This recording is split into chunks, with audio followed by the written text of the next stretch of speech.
We have reached the finish line on Marilyn and Jim's bathroom. It's turned out spectacular. Let me walk you through and show you how well it's come together. We start with this gorgeous vanity. This really sets the tone in here. There was a lot of thought that went into designing this because we had a wish list. And if you recall, Marilyn wanted this bathroom completely redesigned because her lifestyle has changed.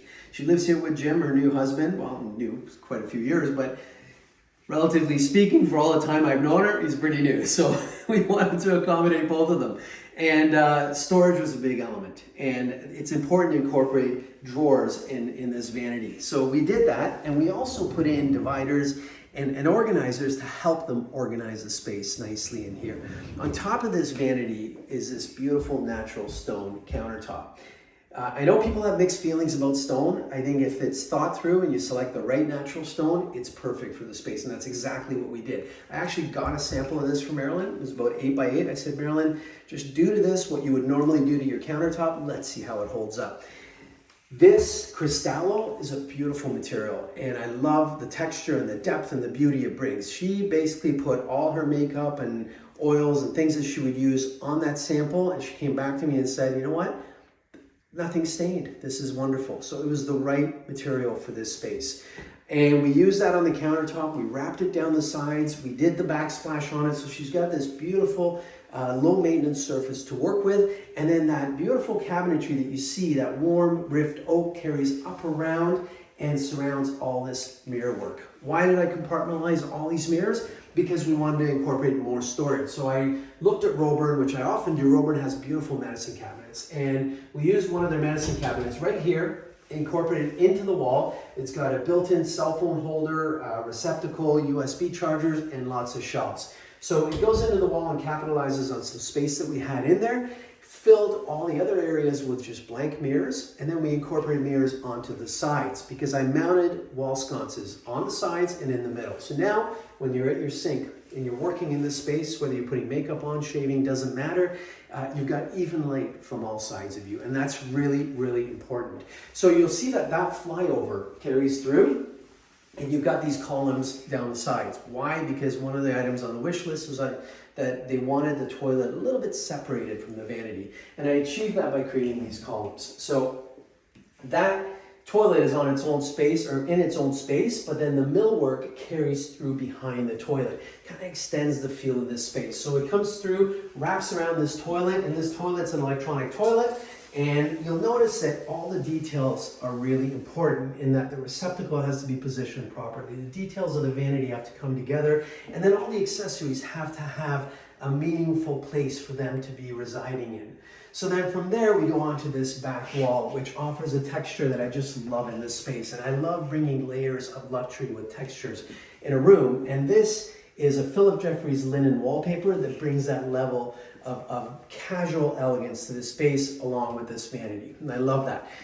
On the floor, we used a porcelain sheet material. So these porcelain tiles come 5 foot by 10 foot, which offers me the ability to do what I want, whether I want full porcelain on the walls with no grout lines, or if I want to actually break it up on the floor like I did and create borders, because all the veining starts to change direction and gives us some beautiful, interesting detail on the floor. So we've framed it, put pieces in, and then we took inspiration from that, reflected it onto the ceiling, and we have this one ceiling identified here, which identifies this dry area. We used the plaster crown molding that is the same molding we used in the rest of the house 20 years ago. So now we've got this continuity that makes sense. And then let's walk around these two beautiful glass panels into the wet area. Now, if you follow through some of the construction, you'll know that we paid a lot of attention on how we waterproof the space. We've even got in-floor heating that was well thought through. We've got a Schluter Dietrich heat in here that heats the entire floor that's exposed. So in the wet area, important area to consider. So waterproofing is an important element, but then it doesn't stop there. We got to consider what goes on the walls. I use that porcelain tile in large format with hardly any grout lines on the walls. That was one of the other items on the wish list. I don't want grout lines. So it's easy to maintain, easy to clean, and it looks beautiful.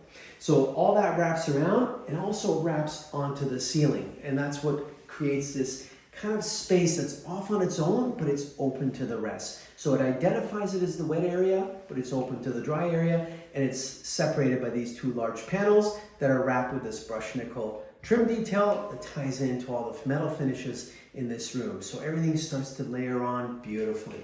Now, you'll notice on the floor, we did a mosaic quartzite tile in here. And that was really to, again, bring in another layer of texture, but also provide a little more slip resistance in the shower space. It slopes from here down that way. And that's another reason to start creating these borders, because it allows us to slope this shower properly without creating awkward elements in the floor as it slopes. On the back wall, you'll notice that we've got that Kohler Anthem shower valve that's digital. So as you walk up, you can turn on your shower heads, one or the other or both, based on your individual profile settings. From there, or from the remote button, which is right behind the door, it's just a simple Bluetooth button that allows you to turn the shower on, and it goes up to the temperature that you need. So when you walk in, it's just perfect. And if you really want, you can even start it from bed. When you're in bed with an app, you can just start your shower with your profile, and it's ready to go when you get in here. In the corner, you'll notice 3 floating shelves. I love doing these shelves because we use the offcuts from the tiles. We miter them nicely. We create these shelves. We mount them onto the wall with special mounts that we created, and it just becomes seamless. So they're floating there. The water's never a problem. It runs off them beautifully, but it blends nicely into the walls because it's using the same materials that we have on the wall. As you walk out of the shower, you have this drying area. This is an important area to note. It was really purposefully thought through. I wanted them to be able to come into this space, dry off, then go into the dry space.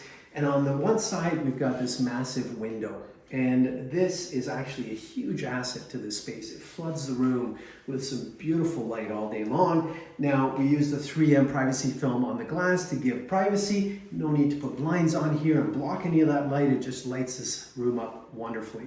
So this drying area has a teak bench, all your towels at hand, everything you would need. You dry off and off you go getting ready for your day. I love how this place has turned out. It's been such a pleasure creating this space for Jim and Marilyn, and I hope you've enjoyed this walkthrough. And Marilyn and Jim, I really hope you guys enjoy using this bathroom. I'll catch you guys on the next one.